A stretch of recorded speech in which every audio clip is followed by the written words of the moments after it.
ghost. When there's something strange in the neighborhood, who you gonna call? Ghostbusters! Yeah, no, that's for a different episode.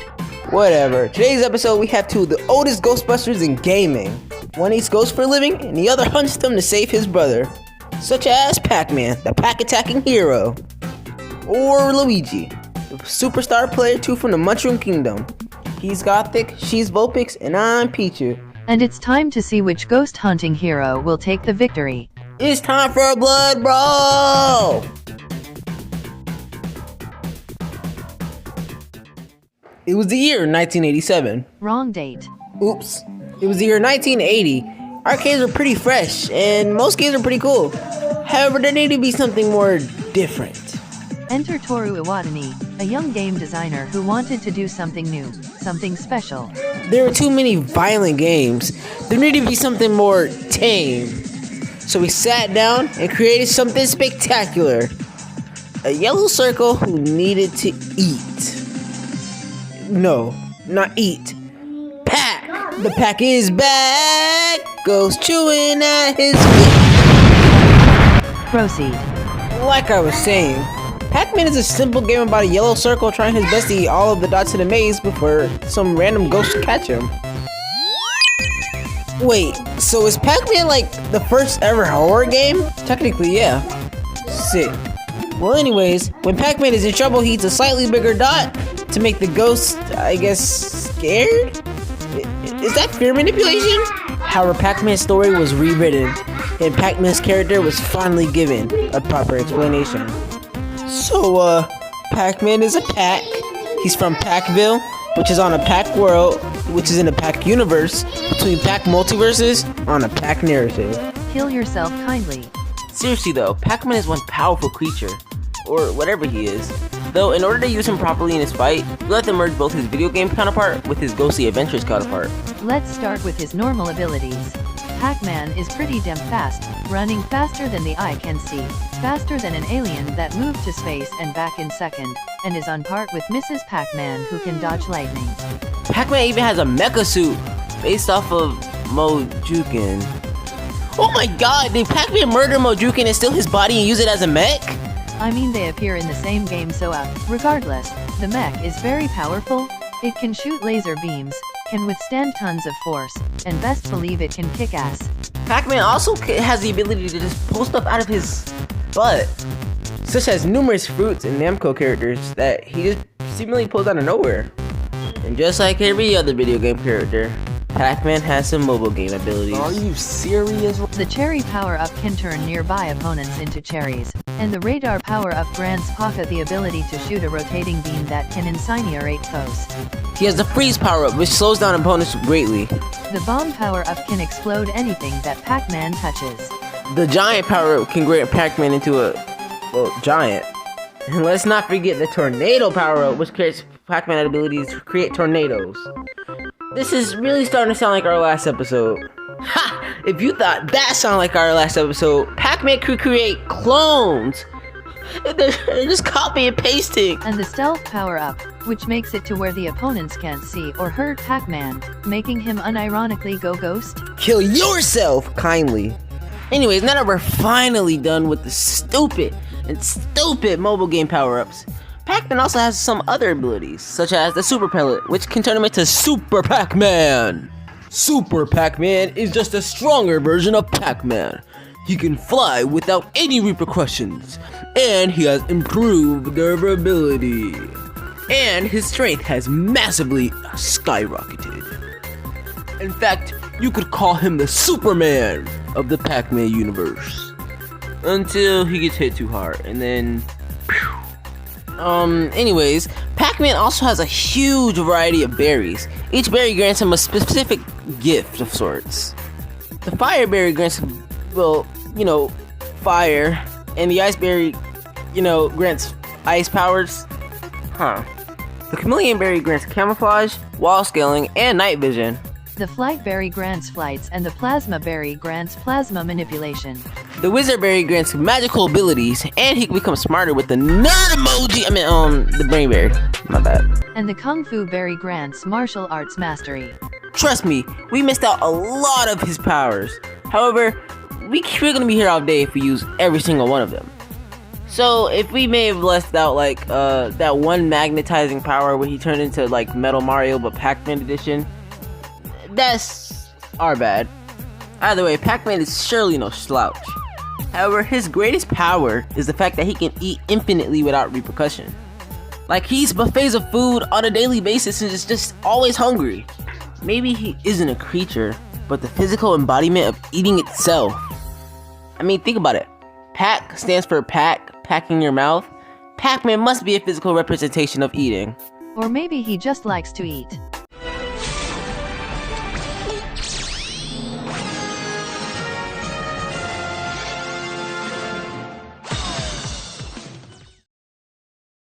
Once upon a time, there were 7 star children, each destined with extraordinary power.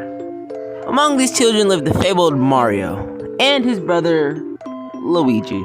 You see, growing up Luigi was always Mario's shadow, his player too. Hell, for as long as he fought the King Koopa Bowser, he didn't even know Luigi's name. However, this doesn't mean that Mario never loved Luigi. Luigi is just misunderstood and misrepresented. He truly is just a hero who wants to save the day, regardless of the attention or how unnoticed he is. And trust me, he can definitely save the day. Luigi is no slouch when it comes to abilities. He can create bubbles to protect himself, fireballs to burn foes, the tornado swing, which can create tornadoes to launch at foes, and even the negative zone, a zone that makes the opponents slower in time, and can even make them dizzy or sleepy. Speaking of the negative zone, he can only create such zones with the aided help of the Poltergust 3000. Given to him by Professor Egat, the Poltergust 3000 has the ability to capture spirits and ghosts of any level. After beating the crap out of them, of course. The vacuum can suck up things of any size and spit them out like gum. And not to mention, Luigi has some more out there abilities, such as the green missile, an attack that sounds like a missile attack, correct? Wrong! Luigi charges up and then launches at you head first, sure to cause a concussion. He also has the Star Rocket, an attack where Luigi summons a star and flies towards the enemy. He gathers smaller stars before colliding with opponents, causing a stellar impact. Wait, did you say he can just freaking summon stars? Oh yeah, Luigi is strong. Like, insanely strong. He can kick castles like a football, jump on things so hard they explode, and can kick soccer balls so hard electricity forms. Speaking of, while Mario learned to create fire without power-ups, Luigi was taught by the Thunder Gods to manipulate and create electricity. His electricity can be harnessed to create his mega move, the Green Typhoon. For this attack, Luigi jumps in the air and becomes electrified while glowing green. He then unleashes a green electric energy towards the opponent, causing a huge electrified attack. Don't worry guys, I just figured out a way to replicate this move. By sticking this fork into that toaster, I can create the P2 Tycoon. No balls. Oh yeah? Okay, bet.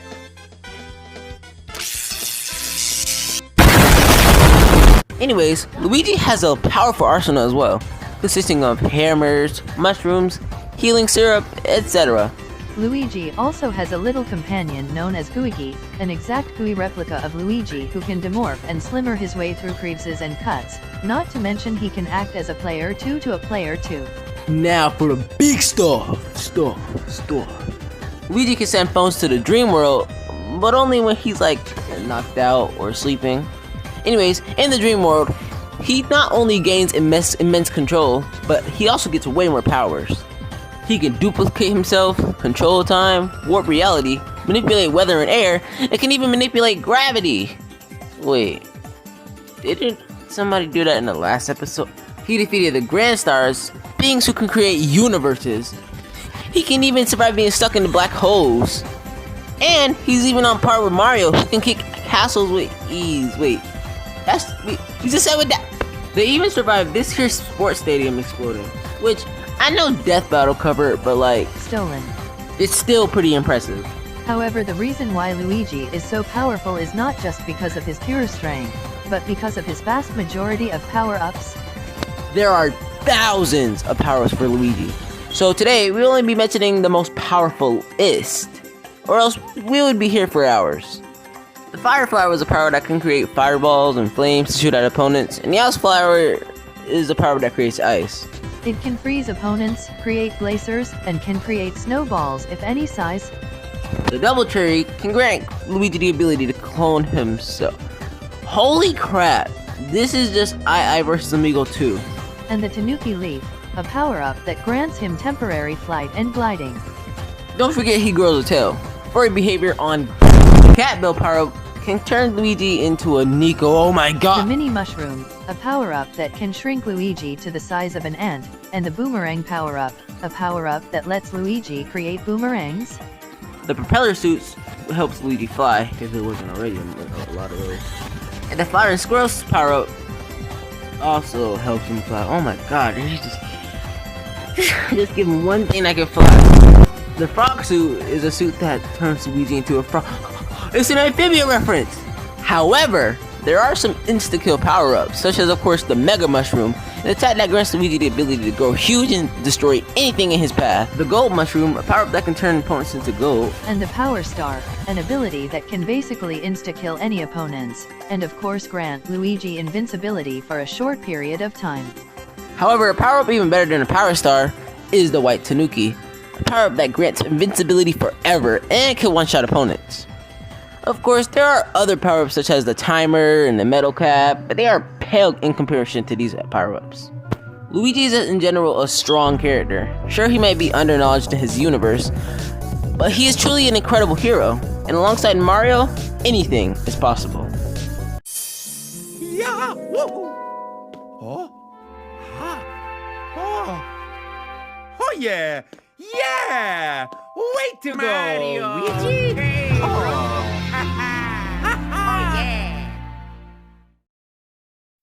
Alright, the combatants are set. It's time to see which ghost-sucking hero can eat this battle. It's time for a blood brawl.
not back! This battle was a, stomp. Yep, Pac-Man had literally nothing against Luigi's galaxy-level feats. And we were lowballing him. Don't get me wrong, Pac-Man had enough hacks to counter the ghost-sucking hero. Ayo what? But more times than not, Luigi's sheer strength and power-ups showed a real difficulty for Pac-Man. It doesn't help almost everything Pac-Man has can be countered with everything Luigi has. For instance, Super Pac-Man can be countered easily with the Superstar, White Tanuki, and Gold Flower. And sure, Pac-Man may be faster than Lightning, but Luigi can control Lightning. Luigi's definitely more durable as well, considering he tanked, the aforementioned stadium feat. Not to mention, Pac-Man can't really do anything if Luigi stops time, turns him into ghost, freezes him to death, or even trap him in a dream world. Pac-Man's power-ups definitely could have done something to Luigi, but Luigi could easily counter them with his sheer speed, strength, and numerous one-shotting powers. So I'm the end. The winner of this battle is the player 2 brother, Luigi.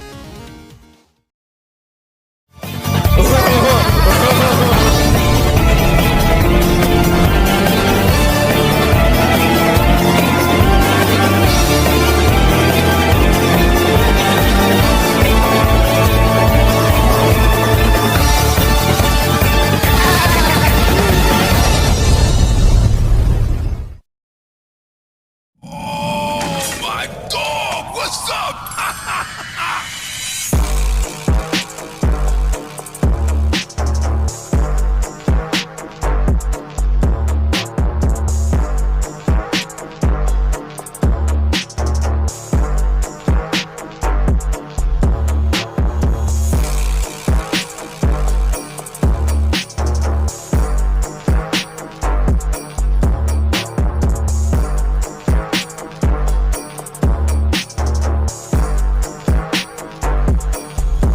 Oh, shit.